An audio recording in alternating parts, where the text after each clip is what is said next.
तो दोस्तों आप सबके बता दें कि ट्रेंडिंग स्टार, जी हाँ, ट्रेंडिंग स्टार खेसारी लाल यादव मचा दिया फिर से धमाल।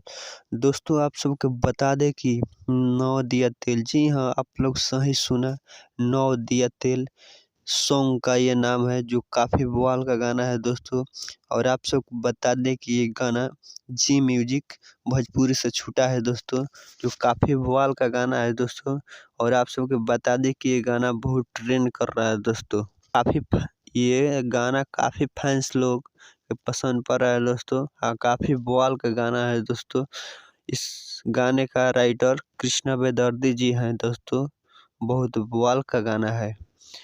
तो आप सबको बता दें कि trending star Khesari Lal Yadav Holi song लेकर आ रहे हैं भतीजावा 2, जो काफ़ी बवाल का गाना है दोस्तों। तो आप सबके बीच वो भी होली सॉन्ग जल्द ही आएगा दोस्तों। तब तक ये गाना जाइए सुनिए।